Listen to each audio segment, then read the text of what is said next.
Welcome to the Runway, where we cover current events in crypto, Web3, and tech. It's Monday, Memorial Day, May 27th. Let's take off. Happy Memorial Day, guys. Thank you to all of our deceased service members who served the United States and this constitutional republic. Let us take a look here and dive into our first article of the day. Argentina wants to learn from El Salvador's experience, Bitcoin adoption, and other cryptocurrency activities. So the government of Argentina is working with El Salvador. We can see here that the National Securities Commission, Argentina's security regulator, is meeting with El Salvador's National Commission of Digital Assets. And it looks like there's some synergy going on here. And they are discussing the success that El Salvador's had and how they can translate and transfer some of that success over to Argentina. As we know, Aviamille is the new president of Argentina, and he has embraced all sorts of free market capitalism and the libertarian ethos. So he's looking at what's working in other places and how to implement them, right? So this is, I think, a good thing, and the free market will help them greatly, as it already has begun to. So it looks here that not just in Argentina and El Salvador, but the EU Commission is also urged to prepare for blockchain and AI integration. So it just goes along with the theme here that the world is continuing to move along. Whether the US decides to be the leader in that remains to be seen, but the world is still moving forward and embracing these different technologies, right? The EU has been advised to brace for the convergence of blockchain technology and artificial intelligence. The European Blockchain Observatory and Forum, an initiative of the European Commission, monitored and analyzed blockchain developments across Europe and published a concluding report on May 24th. So this can reduce the risk of data monopolies and promote collaborative AI development when they're talking about the synergy between those two industries. And the main theme here is that the world is moving forward. Different nations are moving forward. Different countries are moving forward. Crypto and AI are going to continue to be big. This evolution of Web3 and these new technologies are going to be a large theme of the future, right? And whether the U.S. decides to be to really push forward in that and embrace that and have all the developer talent and be the world leader remains to be seen at this point still.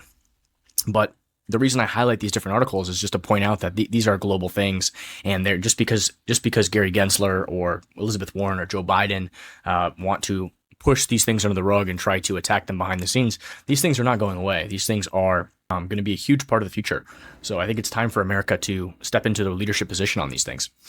That being said, here we have Donald Trump continues his pro-crypto crusade, vows to establish future of crypto in the U.S. So there was a big speech here at the Libertarian Convention. This is just a fantastic U-turn here, an embracement of being pro-crypto. Here we've got Donald Trump's Truth Social post here highlighted. Mike Dudas here said he's going to allow me to pursue my livelihood and provide for my family, investors, founders, and their employees. Meanwhile, the current administration wants to classify me as a criminal. Trump says, I am very positive and open-minded to cryptocurrency companies and all things related to this new and burgeoning industry.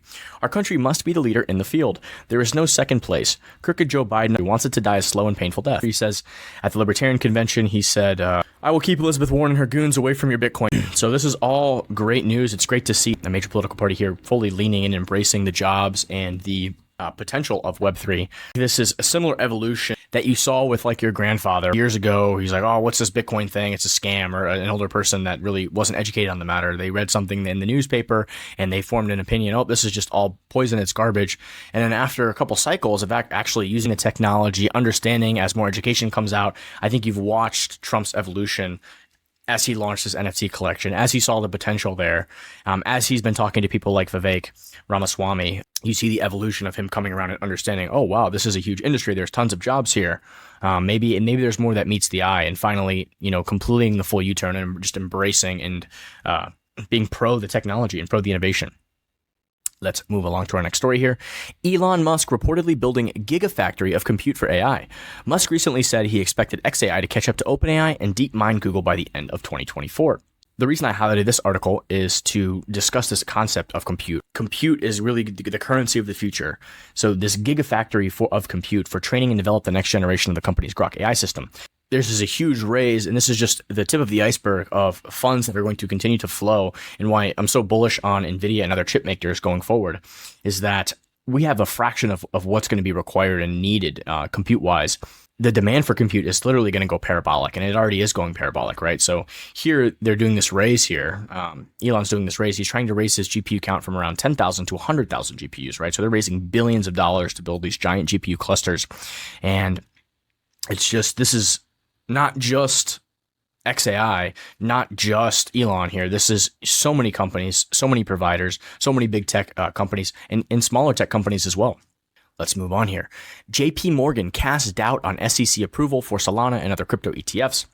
JP Morgan doesn't foresee the SEC approving additional crypto ETFs following spot Ethereum ETFs. That's unless U.S. policymakers pass legislation declaring most cryptocurrencies as non-securities, analyst Nikolaos Panigritsoglou told The Block. So interesting take here. I think that with Ethereum's approval, I don't see how, we won't have a similar layer one blockchain, Solana, for example, be approved as an ETF wrapper later at some point. I think that is just inevitable because they are very similar projects, right? They are decentralized sort of layer ones. Now, the level of decentralization varies, but there is some attempt at decentralization there. I would say that, obviously Bitcoin maximally decentralized, Ethereum, not quite as decentralized as Bitcoin, and Solana not as decentralized as either one, but still with the ability for people to run nodes, despite how expensive those nodes are to run. I think that FIT21, if the bill that recently passed the House, if and when it does pass the Senate at some point, they look at it, they mess around with it, change some things, etc., and then finally it's signed into law. I think that there is a nice, at least a start of a roadmap there for how do you classify these different crypto assets? What is decentralization? What does that look like? Is there a pathway from an asset to be a security to go to a commodity, or vice versa, right? So they have thoughtfully started to discuss and debate and put those things onto paper, right? So there is a pathway here. So I don't see how we don't have more crypto assets eventually in ETF wrappers. I think that is just an inevitability, right? Now, whether that happens on this administration, highly unlikely, but eventually it will happen. Let's move along to our X Factor takes of the day.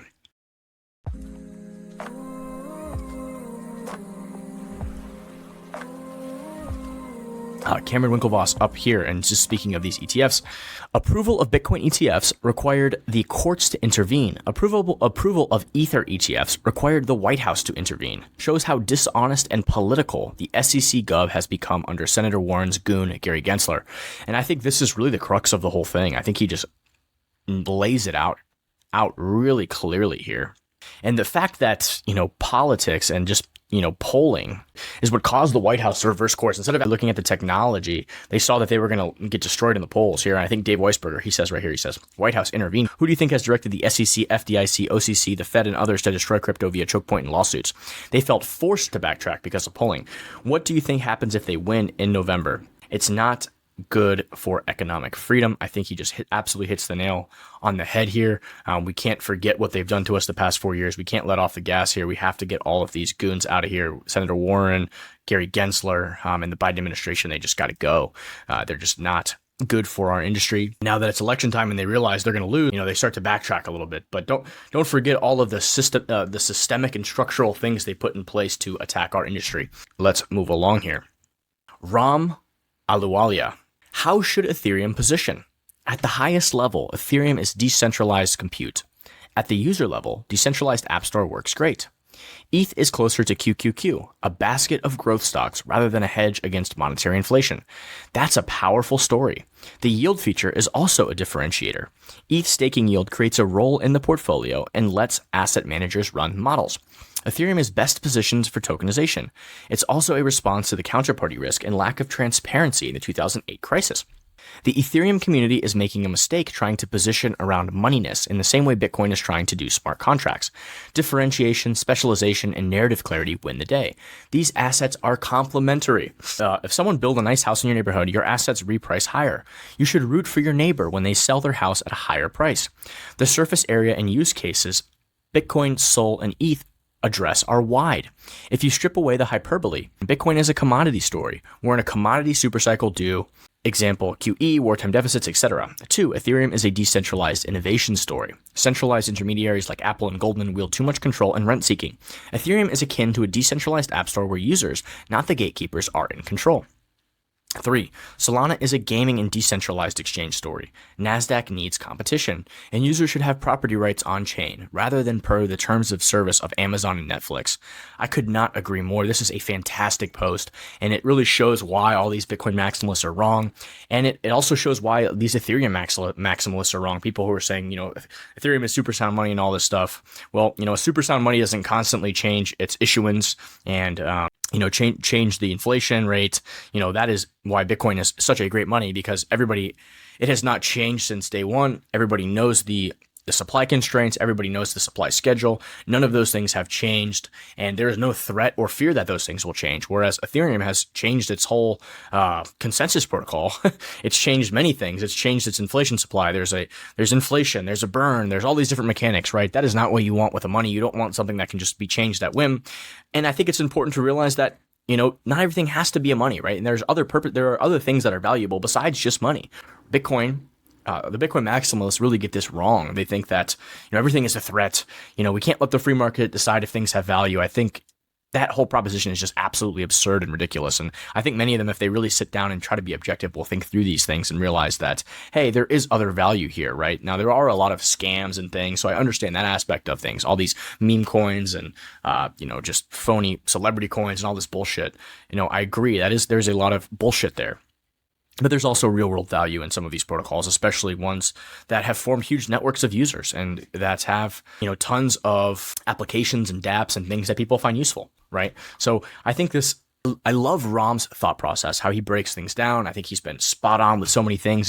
And I think that this is a winning thought process. And this is probably closest to reality when it comes to crypto, when it comes to the industry. This is probably the best take I've seen when it comes to breaking down the value propositions of these different protocols, right? Right. We know that Bitcoin is this decentralized money, right? It's this digital gold. It's this digital bear cash, etc. on the Lightning Network. Whereas Ethereum and Solana are more app stores, decentralized ways to build things and use smart contracts in a cheap and more efficient manner. With Solana being less decentralized, but useful for gaming and for dexes and things like that, right? So this is interesting take, and I love to see it. Let's move along here. Claire Lehman. The mainstream media typically portrays Bitcoin as a penny stock gone wild, or a new kind of digital tulip mania. But the reality is, Bitcoin is a political project that threatens to fundamentally disrupt the Davos-led economic system. This is a quote from Alex Gladstein. Fantastic quote. I love it. I think it hits the nail on the head. Next up here, ALX. Breaking. Donald Trump announces he would commute the sentence of Silk Road creator Ross Ulbricht on day one during his speech at the Libertarian National Convention. This is just absolutely fantastic. Hopefully he will also commute Julian Assange and Edward Snowden's. He will actually pardon both of those individuals. So this is a commutation of a sentence. It's a little different than just pardoning somebody. This is a commutation on the sense that he's been in jail over a decade. And this is for somebody who didn't do anything violent, despite what the media might claim or a lot of the phony stories that came out from the intelligence agencies. He did absolutely nothing violent. The guy made a website, right? Whether you agree with his website or not, what it enabled. To put somebody for multiple life sentences who did nothing violent in jail, I think is kind of ridiculous. And I don't think anybody who's a non-violent person should be in jail for life. I don't see how that's fair or reasonable. And when violence comes into play and you're killing or hurting or murdering, whatever it may be, then yes, those sentences may be warranted. But for somebody who's been in jail for over a decade for creating a website, I think a commutation is fair and reasonable. So it's great to see Donald Trump say this at the Libertarian Convention. I think a lot of libertarians will be incentivized by that and will like that. And here is Ross Ulbricht. Last night, Donald Trump pledged to commute my sentence on day one if reelected. Thank you. After 11 years in prison, it is hard to express how I feel at this moment. It is thanks to your undying support that I may get a second chance. Mario Nafal, here he says, here's a speech from Vivek Ramaswamy, and I think a lot of this pro-libertarian leaning and pro-crypto and pro-Web3 stuff that Trump has been learning about and has been very open to is coming from Vivek Ramaswamy in his ear, right? So free Ross, pardon Assange, bring Snowden home. I think that much we agree on. I said it on day one of the campaign. I just met Gabriel, Julian's brother. That man should not be in a foreign prison. That's what it means to be free. That's what it means to stand for one standard of the rule of law in America, right? So I think the fact that all these intelligence agencies are, putting out so much propaganda about many of these figures, right? People like Edward Snowden, right, who literally revealed the government behind the scenes violating everybody's Fourth Amendment rights, right? This person should be considered a hero rather than a criminal. Not your keys, not your coins. I will fight to protect every American's right to self-custody their own private keys. Property rights are fundamental to decentralization and censorship resistance. Fantastic post. Autism Capital. Crypto people doing things like this Caitlyn Jenner scam are the reason Gensler and the SEC want to crush crypto. It's such a bad look and makes people want to crush these spoiled scammer kids, and we don't blame them. It ruins the legitimacy people spend social capital building. This is a self-critique of our industry, right? There's so many of these meme coins, scam coins, whatever it may be. And I think it's important to call this stuff out when it happens, right? So nice to see Autism Capital calling it out. Caitlyn Jenner probably has no clue what they're talking about when it comes to all this stuff, and just really bad idea to engage in this kind of foolery or nonsense, right? Now, that being said, there are potential for real projects to issue a celebrity coin, right? That maybe isn't just a meme or just nothing. There's really no value prop there. Ideas for this is, what if somebody sold part of their net worth for the rest of their life, right? You were betting on a person. What if you could have access to, somebody's earnings, 30% of somebody's earnings for forever, right? Think about the implications of this for somebody like an athlete or a singer. If you were to invest, if there was a way to buy and invest in somebody early on, with a potential for a return on their performance and their production in life, I think there's some interesting opportunities there that have yet to be explored, right? For these types of blockchain protocols and projects to list. Now, what if Caitlyn Jenner said, "Hey, we're doing this. I'm going to launch a coin called, Jenner coin or whatever it may be. And this entitles you to 30% of the value or 40% of the value that I create through my business dealings or through my likeness and image and I'm going to take 40% of that of the value that I create annually, and I'm going to distribute that to the holders of my coin, via a blockchain mechanism. I'm going to make $100 million for the year. I'm going to convert 40% of that to USDT, and I'm going to drop that to my holders based on how many coins you have, your percentage, right? That is a very interesting concept and idea. Now imagine an athlete who might say, "Hey, I think my career is going to be worth, $100 million for the 12 years I play in the NFL. I'm willing to accept, 80 million now. And I'm going to issue this coin, this token, and then I'm going to take 50% of my earnings and I'm going to distribute it to the holders, right? If you invest in me now, you as a speculator, as a person who's interested, who loves this athlete, might be able to buy coins of that person. And you might think, hey, this person's extremely talented. $100 million career is underestimate. I think that this quarterback or this individual, this whoever, is going to have a $400 million career, right? They're going to set a record and have a 10-year, $350 million contract or whatever it may be. Then you're buying low with the opportunity to maximize and gain a potential profit, right? Interesting dynamics at play here. That being said, that is not what's happening with most of these influencer coins or whatever they may be. There's absolutely no fundamentals there. There is no value there aside from speculation, right? And I think it's important to call it out. And right, as a token of the same coin, people like to speculate, right? Humans like to speculate. They like to gamble. They like to do these things. And I think that should be allowed, but I think we should call it out when it happens, when that's happening, right? So here's another post from Autism Capital. PSA, list of several of the celebrity coins launched in the past and their ultimate fate.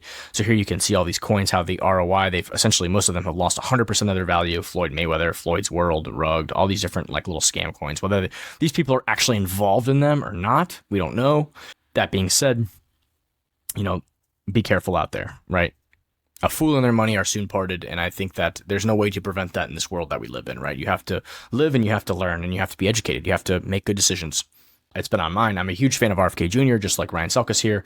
I also am open-minded to another Trump administration. After watching RFK Jr. speak at the Bitcoin conference, I was really sold on his candidacy.